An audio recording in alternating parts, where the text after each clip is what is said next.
Hello everyone and welcome back to JB's Little Gaming. And well, on this channel I really try to show off games that I think are interesting. Smaller indie games that might be a little bit less expensive, games you might not have heard about otherwise.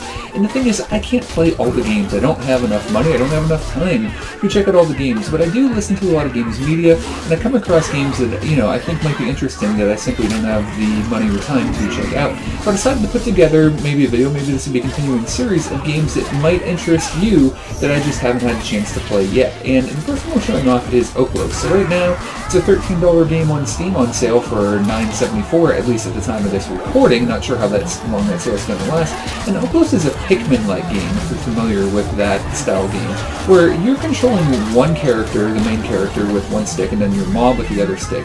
So this game is very chaotic. A lot of the reviews, that's one thing that some people have said, that some people find negative, some people don't mind. And then you trade in part of the mob you're controlling for other heroes and other different things, but you basically go around destroying things. So it is a very chaotic game, and if that's not okay with you, you may not enjoy it, but it's definitely a pretty unique game. So if you're okay with a little bit of chaos, not necessarily being able to be in control of everything, it definitely plays in a unique style, and it looks like it could be a decent amount of fun. Alright, the next game I'm going to mention is Valley. So Valley is a $20 game on Steam right now, and well, it in a lot of ways it looks like a walking simulator, and in general I haven't been a fan of most walking simulators except for the Stanley Parable, which I've considered doing a video on walking simulators in general, but Valley's a little bit different. So this is a game that, as you can see the character right now, comes across this suit that allows them to have certain abilities, including to be able to move very fast, jump very far, and an interesting mechanism where basically when you respawn it takes life from the universe around you, and you can return life to the Valley or take life from the Valley with your suit. So this is a game that didn't get a lot of buzz, and I really wanted to feature this because not too many people were talking about it, but the people who have checked it out, it's been really positive, and it kind of takes that walking simulator idea where there's a story where you're walking around doing things, and kind of turns it on its head a little bit, where there's a decent amount of gameplay, there is platforming, and then you maybe get through a platforming section and have these sprinting sections like this, where people are saying, too bad the modern Sonic games couldn't do it as well as this small independent game has this kind of fast-paced movement. So it's a game that has a story, has walking simulator elements, but also a little bit more gameplay. So if you've kind of liked the idea of walking simulators but been turned off by the simply walking and not really doing much, this is a game that maybe will be right up your alley. And it's a game I really want to talk about because people seem to really be enjoying it, even people who traditionally have been turned off by walking simulators in the past. Alright, next up we're going to talk about two games that involve playing the game by, well, programming things on your keyboard and actually typing things in as if you were a programmer. Duskers and Quadrilateral Cowboy, there we go. So in Duskers you are kind of controlling things, these remote droids, or drones that you're sending in to explore spaceships, but you're only seeing things on your screen that are kind of very vague representations. They're not necessarily going to have cameras or things in the room, and basically what your drones can see or what you see, but there are dark rooms, there are things you're not going to know what's going on.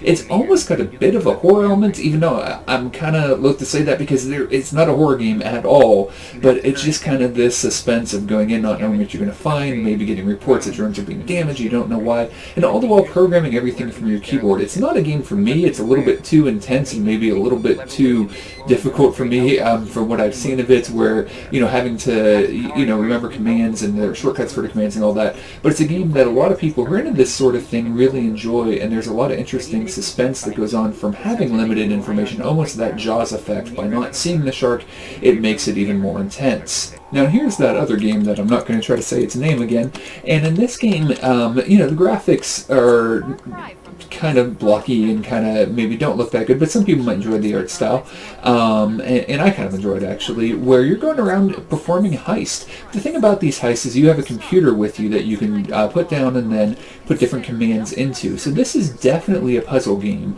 While Duskers has a real-time element that's really intense, and this is a real-time game, you do have the opportunity to kind of check out your environment and come up with a plan, and then set down your computer, program things, maybe open gates for a certain amount of time, and kind of figure figure out different ways to solve the puzzle. And there may be one really efficient way, but other ways to do it that are maybe more complex. And as you play the game, you get more tools, like programmable guns, programmable little droids that you can send into areas. And it's a game where you're trying to puzzle things out and then use the commands in your computer to try to hack through and achieve different goals. And again, it's a game that maybe isn't my style, but if you enjoy puzzle games that have an element of maybe programming to it, but not super in-depth programming, then it might be a game that you want to check out.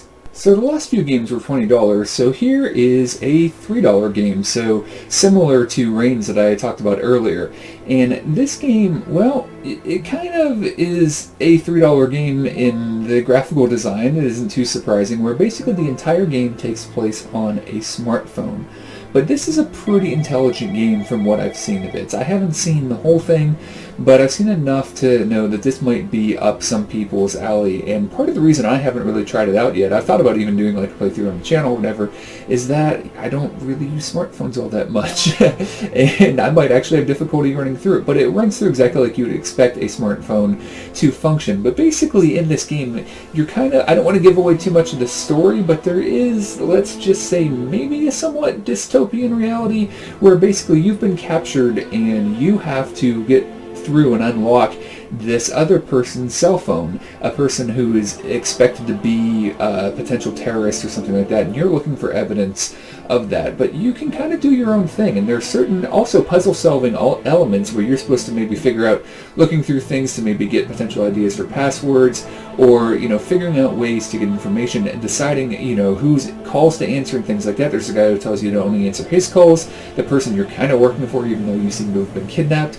But then there's other calls and all different kinds of really interesting things. And this is a game that's a bit like The Room or something like that, that has this puzzle element where you're trying to unlock secrets, which gets you into more secrets, but a little bit more in depth. Not that the puzzles are more in depth, but the game itself is more in depth, because there's all these other things that you can try to uncover in different ways. You can try to play the game based on what information you get and what you choose to do with it. So Replica looks like a pretty interesting game, and if you're used to using smartphones like I am not, it might be a game that you want to check out. So there you have it. There's some games ranging from $3 to $20 that might be of interest in the indie game scene on PC.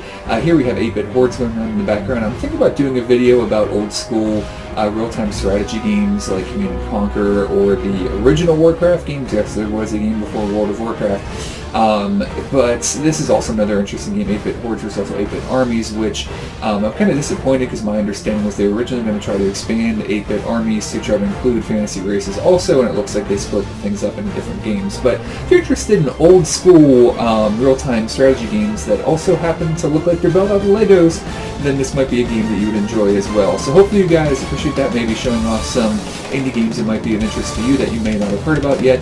And if this is something that interests you, let me know, give it a like, give me a comment or whatever, and be sure to subscribe, because this is something that I may continue in the future, trying to find games that you guys might be interested in that you might not have heard about otherwise, that overall seem to be getting pretty high recommendations. So thanks a lot for watching, and we will talk to you again soon.